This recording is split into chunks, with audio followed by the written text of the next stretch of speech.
willkommen in der Noppenklötzchenscheune.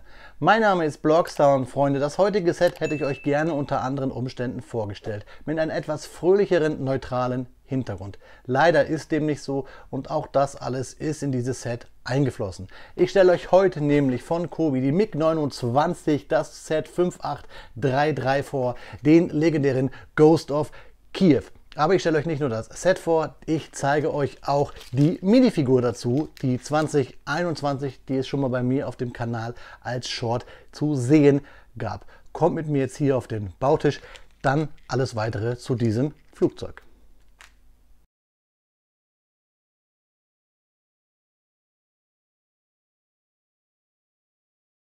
Ja Freunde, da haben wir die 5833, 600 Bausteine schwer im Maßstab 1:48 hier auf dem Bautisch liegen. Die MiG-29 Ghost of Kiev aus der Armed Forces Serie von Kobi, hier in der Special Edition, denn die Erlöse aus diesem Set gehen ja an Flüchtlinge des brutalen Angriffskriegs Russlands gegen die Ukraine, die in Polen leben. Dass Kobi als polnischer Hersteller so ein Set rausgebracht hat, kann man denen, glaube ich, gar nicht verübeln, wenn man das möchte, denn Kobi, gerade der Firmensitz, liegt ja sogar im Osten Polens und da ist die Ukraine nicht sehr weit. Das Boxdesign ist sehr schön, sehr schlicht und der Himmel wirkt fast friedlich. Schauen wir uns jetzt mal die Rückseite an. Auch hier eigentlich fast friedlich. Ich fand ganz gut eigentlich, auf der Vorderseite, ihr habt es gesehen, diesen ukrainischen Streifen hätte ich mir jetzt hier fast noch durchgewünscht. Wir sehen, dass das Flugzeug 34 cm lang sein wird, fast 10 cm hoch. Wir haben hier ein verstellbares Höhen- und Seitenleitwerk. Wir können natürlich die Kabine aufmachen, die Kanzel. Wir sehen hier einen schönen Stand, wo die Figur dann drauf kann. Und wir sehen hier einmal das Flugzeug in echt. Und was mich wirklich bei diesem Set wirklich interessiert, klemmbausteintechnisch, dass wir hier auch viel gebautes Tarnmuster haben. Die Ukraine verwendet ja so eine Art Glitch, so eine Art elektronisches Pixel-Tarnmuster. Ja, hier haben wir die Fakten, die bekommt ihr gleich auch nochmal und hier haben wir einen Text, den ich euch gleich dann nochmal vorlesen werde. Das ganze Set ist im Maßstab 1:48. Ich habe euch auch lange nicht mehr die Kanten bei den Kobi-Kartons gezeigt, das werde ich aber hier machen, denn der Karton gefällt mir wirklich rundum. Schauen wir hier einmal nochmal die Banderole, die sich auch hier fortsetzt von der Vorderseite. Wir sehen die MiG-29 auf schwarzem Hintergrund und wir sehen hier unten auch natürlich, wann das Set hergestellt wurde, nämlich 5/2022, also wirklich ganz frisch hier auf dem Bautisch gelandet. Ja Freunde, jetzt ein kleiner Zaubertrick und dann schauen wir uns, was sich im Karton genau verbirgt. Ja Freunde, da haben wir den Inhalt des Kartons hier auf dem Bautisch liegen und wir gucken wirklich, ob das stimmt mit dem ganz frisch, indem wir nämlich hier auf die Innenseite rechts gucken und da steht, hergestellt am 3.6.2022 um 8:08 Uhr in der Kobi-Fabrik in Mielec. Man hat mir schon ein paar Mal gesagt, ich spreche es falsch aus. Vielleicht haben wir da noch einen polnisch sprechenden Freund, der mir das in Lautschrift unten in die Kommentare schreiben könnte. Schauen wir uns die Anleitung an. DIN A4 würde ich sagen, Handfläche groß wie vom Blockstar, Klammer gebunden. Wir sehen ab 8 Jahren, traurige Zwiebel, Captain Planet, ein Mann, der Blitze schießt, ein Löwe und so weiter. 1:48, Pad printed und auch gedruckt in der EU. Hier haben wir den Sticker, den ihr auch auf meinem Thumbnail gesehen habt, nämlich das hier ist eine Executive Edition, denn das Set könnt ihr ja auch ganz normal bei euren Händlern bekommen. Ich habe es hier direkt in Polen bestellt, weil ich nicht warten konnte, euch das hier vorzustellen. Die Fakten bekommt ihr gleich. Kobi Bauanleitungen, wie immer, hier sehen wir schon, wir haben Bautüten, wir haben sie auch gruppiert nach Tüte 1, Tüte 2, schauen wir gleich. Was wir bauen ist farblich, was gebaut wurde ist farbentsättigt, Pfeile weisen uns den Weg, wir haben hier immer die Steine, die wir brauchen oben und dann ist es durchnummeriert. Wir haben auch kleine Anlegehilfen, Legenden, hier sehen wir halt eine 1x8er Teil, also eine Fliese, wo wir hier sogar die berühmten Bauperlen aufnoppen von unten. So, und dann haben wir nach 89 Bausteps, Kobi hat ja keine Seitenanzahl, nur Bausteps, das Flugzeug fertig mit den Stand in den ukrainischen Farben, wo wir dann auch die Minifigur drauf stecken. Die letzten Seiten sind dann immer die Teileübersicht. hier eine ganze Seite mit Rückseite und dann ein bisschen Werbung. Die meisten Flugzeuge hiervon habe ich euch schon vorgestellt, also die 3 auf jeden Fall. Die hier kommen natürlich noch. Ich möchte hier eigentlich alles von Cobi vorstellen, genau wie die Sets hier. Ihr findet oben auf dem i meine Cobi Playlist eingeblendet. Schaut mal drauf, da gibt es das ein oder andere Review, das ihr vielleicht noch nicht gesehen habt. Ja, Freunde, ich packe jetzt mal die Anleitung zur Seite, denn ich habe euch ja versprochen, wir schauen uns die Tüten an. Tüte 1, Tüte 2. Ich hoffe, dass ihr jetzt gleich die Fakten genießt, ein bisschen dieses Video auch ein bisschen Ablenkung ist und dann sehen wir uns gleich nach dem Speedbild mit der Faktenzeit wieder, meine Freunde.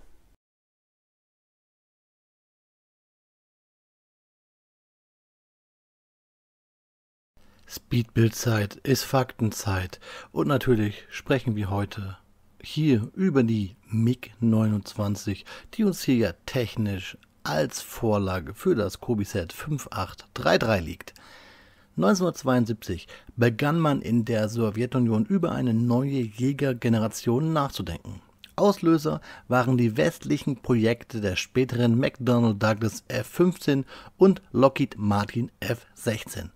Mit dem ins Leben gerufene Programm PFI, das für fortgeschrittenes Frontjagdflugzeug steht, sollte ein Jäger geschaffen werden, der Bomber über weite Entfernungen eskortieren konnte und bei Bedarf in der Lage war, Streifzüge bis zu 300 Kilometer tief über gegnerisches Gebiet durchzuführen. Ferner musste der PFI in der Lage sein, jeden bekannten und zukünftigen Jäger des Westens zu schlagen. Das Programm zielte auf einen leichten und in großer Stückzahl zu bauenden Jäger. Er sollte die Deckung der eigenen Bodentruppen und des Hinterlandes übernehmen. Daraufhin wurden die Entwürfe der Suchoi Su-27, Mikojan Gurevich MiG-29 und der Yakolev Jak-45 und Jak-47 eingereicht. Nach dem Vergleich der Entwürfe entschied man sich bereits 2 Monate später für die Suchoi Su-27 als FPI und für die Mikojan Gurevich MiG-29 als PLMI leichter Massenjäger. Schon im Jahr 1970 gab es Überlegungen im Konstruktionsbüro Mikojan Gurevich für einen Nachfolger der MiG-23. Dieser Neuentwurf der MiG-29 gewann auch die Ausschreibung. Der erste Prototyp hatte 1977 bzw. 1978 seinen Erstflug. Der Serienbau begann 1982 und die ersten Maschinen erreichten 1983 die sowjetischen Luftstreitkräfte. Die MiG-29 kann mehrere Luftziele erfassen und bekämpfen. Die MiG-29 wurde in die ehemaligen Ostblockstaaten Polen, Bulgarien, Rumänien, der Tschechoslowakei, Ungarn, Jugoslawien und der DDR geliefert. Auch nach Kuba, Nordkorea, Syrien, Iran, Irak, Jemen, Indien und Malaysia wurde die Maschine exportiert. Bis heute wurden ca. 1270 Stück aller Versionen der MiG-29 gebaut. Von diesen außerordentlichen, wendigen, in dieser Hinsicht vielen westlichen Kampfjets überlegenen Flugzeug wurde eine große Anzahl in verschiedenen Varianten gebaut und erprobt. So kann die MiG-29 kurzfristig auf ihren eigenen Luftstrahl reiten.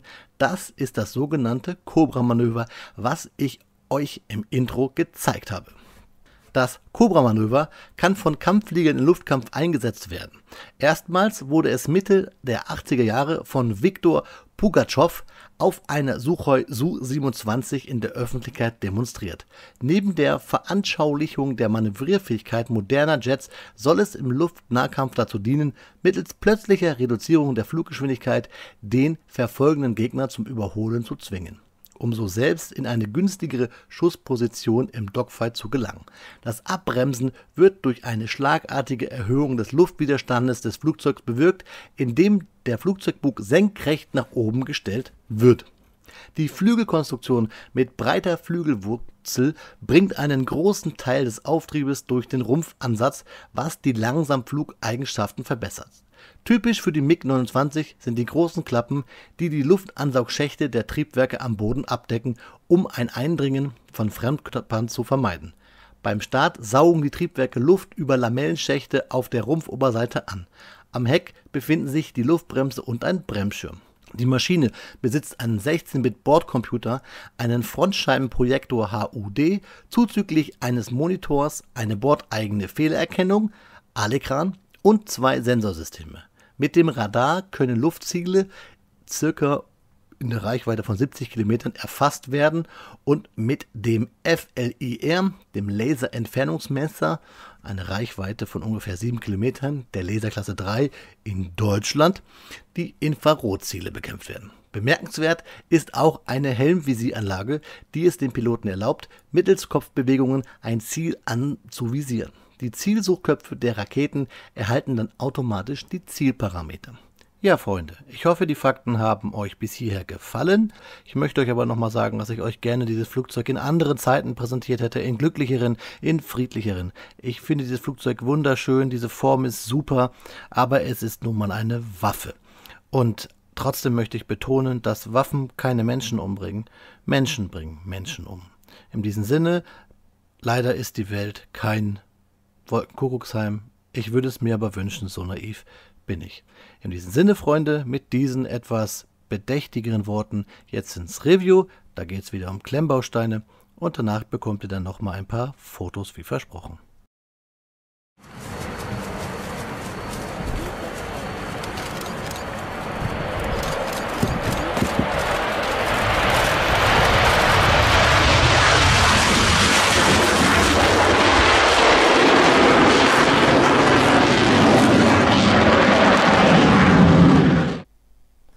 Hallo Freunde, 1 Stunde und 45 Minuten später steht unser 600-teiliges Flugzeug, die Ghost of Kiev, die MiG-29, die Hoffnung der ukrainischen Luftwaffe, das Propagandagefährt, wie auch immer ihr das nennen wollt, hier auf meinem Bautisch.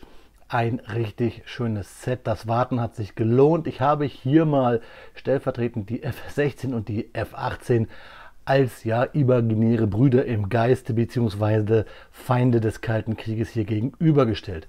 Ich habe 1 Stunde 45 gebraucht, habe ich gesagt, habe ich schön entspannt gebaut, während ich mit anderen Menschen von meinem Discord, mit lieben Menschen im Talk war. Falls ihr auch mal mit mir quatschen wollt, die Beschreibung, der Link zum Discord ist unten in der Infobox. Ja, Freunde, dieses Flugzeug ist schön. Ich mag die MiG-29, ich habe sie immer gemocht. Ich habe vor Monaten schon, lange vor dem blöden Struggle da im Osten, schon einmal in dem Stream bei Kobe in ihren Streams geschrieben, dass ich ganz gerne eine MiG-29 hätte. Damals hat, glaube ich, Arthur gesagt, it's quite possible in the future. Jetzt haben wir eine da. Ich hätte mir damals gewünscht, dass es die MiG-29 in der polnischen Version gibt. Vielleicht mit mehreren, damals wären mir auch Sticker lieb gewesen, Hoheitsabzeichnen. Die Bundeswehr hat das Gefährt ja geflogen, die NVA und natürlich dann die polnische Luftwaffe. Deswegen habe ich euch auch vorhin einmal eine MiG-29 der polnischen Luftwaffe reingeschnitten. Hier haben wir jetzt natürlich aus besagten Gründen die ukrainische Version. Wir haben hier unten den schönen Stand für die Figur, da kommen wir gleich dazu. Es gibt eigentlich am Bau nicht viel zu mäkeln, außer vielleicht, dass die Farben manchmal gar nicht so gut zu erkennen sind in der Anleitung. Ich schiebe die mal kurz zur Seite und hole die Anleitung her, dann könnt ihr es mal sehen, dass es manchmal ein bisschen schwierig ist zu erkennen, welche Grautöne nehme ich denn hier. Hier nehme ich weiß, dann nehme ich das helle Grau, dann ist es immer so ein bisschen schwierig, gerade bei der Farbentsättigung hier zu erkennen, was wie wo ich klemme. Und auch gerade hier bedruckte Fliesen sind nicht so einfach zu erkennen. Also ich fand es schon ein bisschen, ja, nicht 1:1 farbgenau wiedergegeben, weil wir haben halt hier grau, grau, grau. Ist nun mal das Tarnmuster der ukrainischen Luftwaffe, trotzdem ist es manchmal ein bisschen schwierig und dann vor allen Dingen, wenn es Schattenwürfe gibt, so wie hier bei diesem Slope, dann denkt man, das ist eine andere Farbe, aber es ist beides das gleiche. Also das ist der Kritikpunkt eigentlich so an der Anleitung. Schauen wir uns jetzt mal das Flugzeug genauer an, da wackelt es schon. Ich nehme es mal ab und zeige es euch ganz kurz, einmal von vorne. Richtig schön diese Lufteinlässe, das sind bedruckte Teile. Sie sehen ja keine Gitterstruktur, sondern so wirklich ja quasi dunkel bedruckt mit Trapezen an den Ecken, so dass man wirklich denkt, ja, da wird ein Tiefeneffekt gemacht. Also jetzt hier von vorne mit der Bewaffnung.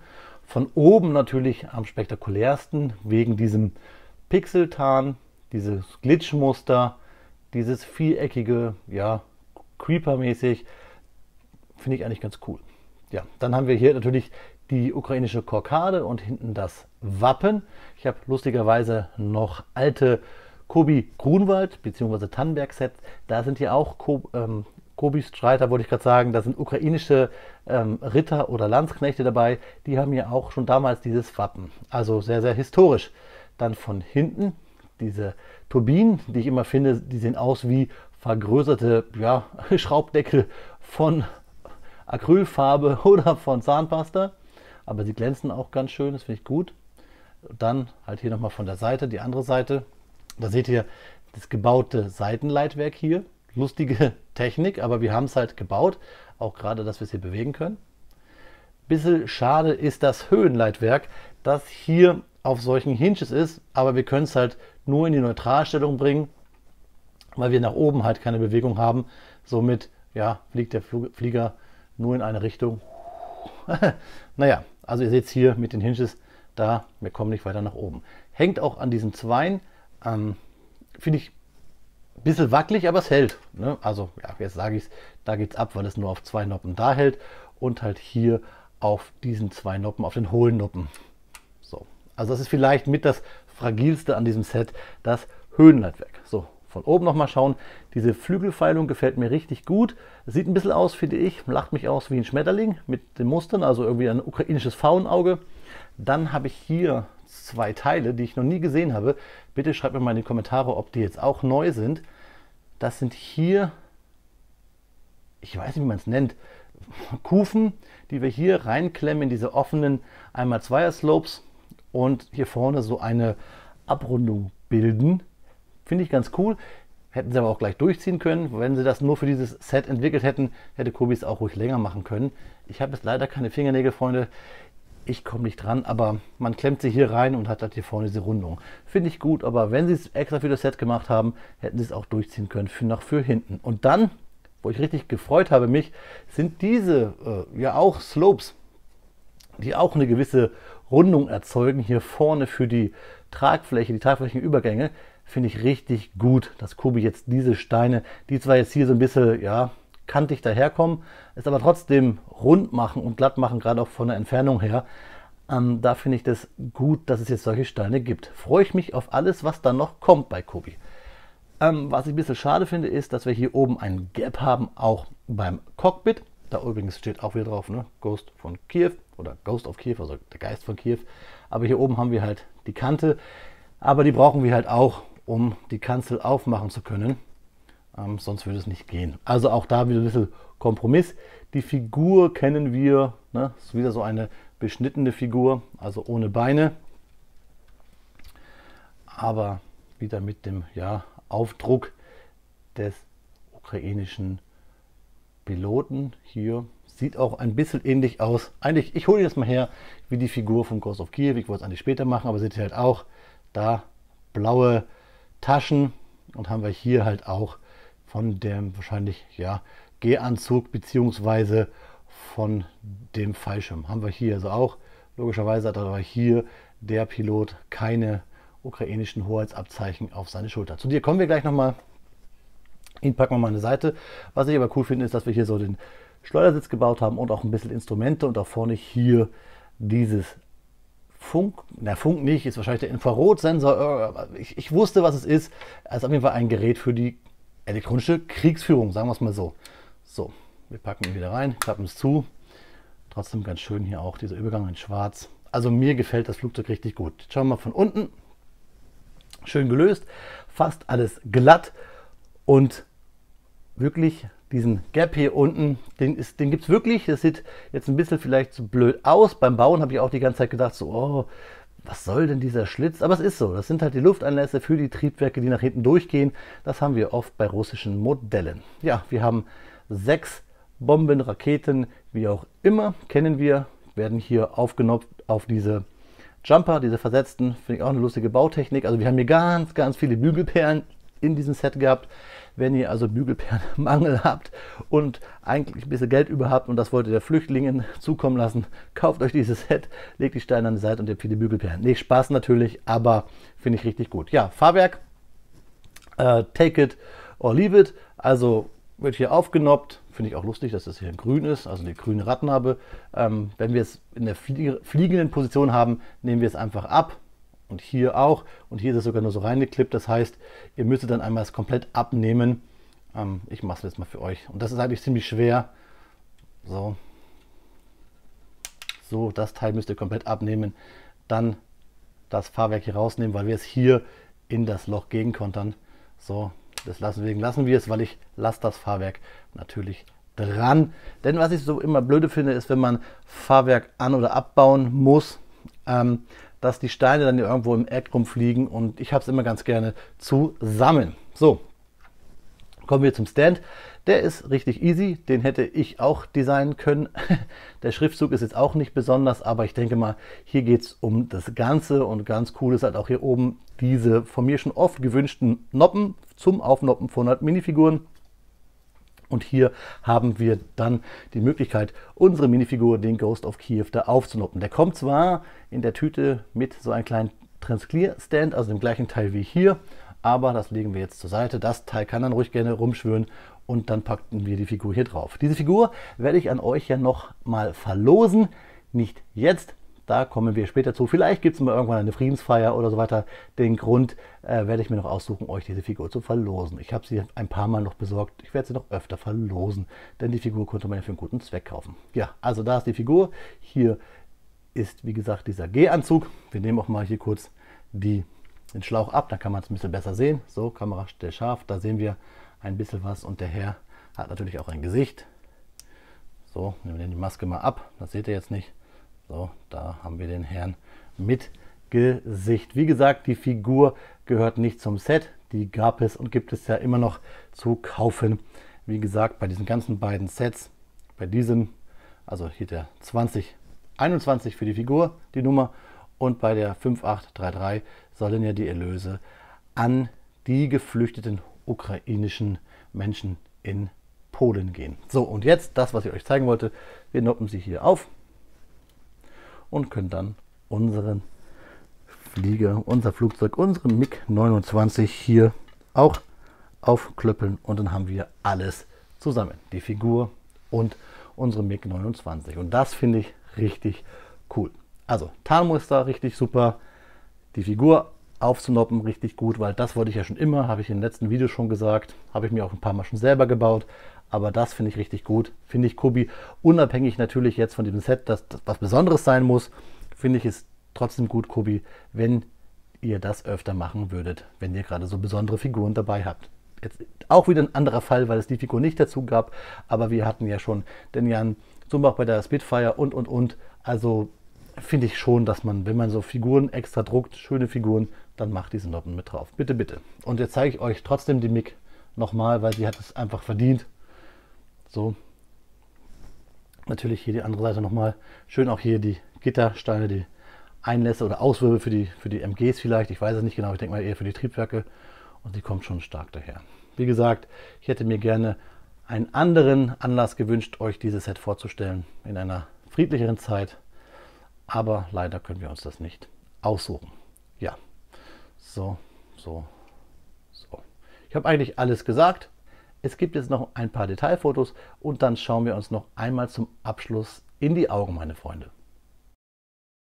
Ja, Freunde, wie versprochen, hier nochmal ein paar ausführliche, detailreichere Fotos der MiG-29 und der Sonderfigur Kobi Nummer 2021, der Ghost of Kiev. Das Set läuft ja nun auch bei einigen Händlern in die Stores, also auch bald bei euch ein, wenn ihr es vorbestellt habt. Ich habe euch unten 2 Quellen in die Infobox, in die Videobeschreibung geschrieben. Denkt bitte dran, bei buildingbricks.de an den 15%igen Rabattcode Blockstar. Findet ihr aber auch alles unten, wie gesagt, beschrieben. Und jetzt, meine Freunde, ich habe es euch versprochen, noch der Text, der hinten auf Englisch auf dem Karton zum Ghost of Kiev gedruckt ist. The Ghost of Kiev is the legendary heroic Ukrainian Air Force MiG-29 pilot who inspired fear in the ranks of the Russians. He is credited with shooting down multiple Russian planes over the Kiev during the Russian aggression launched on February 24, 2022. The specter of the Ghost of Kiev continues the boost of morale of all Ukrainians and give hope for victory in the face of an unprovoked war. Ja, Freunde, das kann man, denke ich, so stehen lassen. Ich habe euch noch ein paar Fakten wie immer auch unten in die Infobox geschrieben. Auch ein paar Fakten und Videos zur MiG-29 bzw. den Phänomen Ghost of Kiev. Ebenso natürlich die beiden Videos, die ihr am Videoanfang und auch in der Mitte gefunden habt, sowie natürlich auch wieder die Quellen, wo ich die Infos für die Faktenzeit her habe. So, jetzt viel Spaß bei meinen letzten Worten, meine lieben Freunde. Ich hoffe, das Video hat euch bis hierhin gefallen. Ja, Freunde, da ist das Video zur Ghost of Kiev, zur MiG-29 leider schon zu Ende. Vielleicht seid ihr neu auf meinem Kanal, habt noch nie ein Video vom Blockstar gesehen und es hat euch gefallen.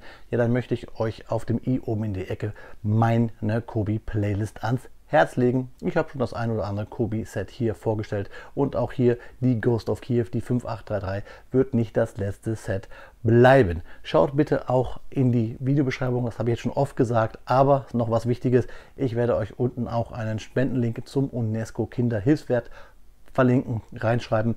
Dort habe ich selber auch schon gespendet. Das geht natürlich hier in diesem Falle dann an die Kinder der geflüchteten Menschen bzw. an die Kinder in der Ukraine. An die geflüchteten Menschen gehen ja die Erlöse hier, die Kobi aus dem Verkauf dieses Sets erzielt.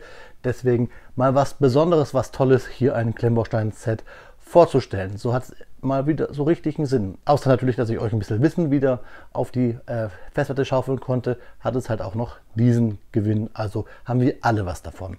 Alle was davon ist noch ein Stichwort, denn wir haben natürlich noch mal wieder ein paar Steinchen über, 2 Bügelpärchen und den Aufnopper und ja, nicht wirklich viel, es sind keine 8 Steine, aber was will man mehr?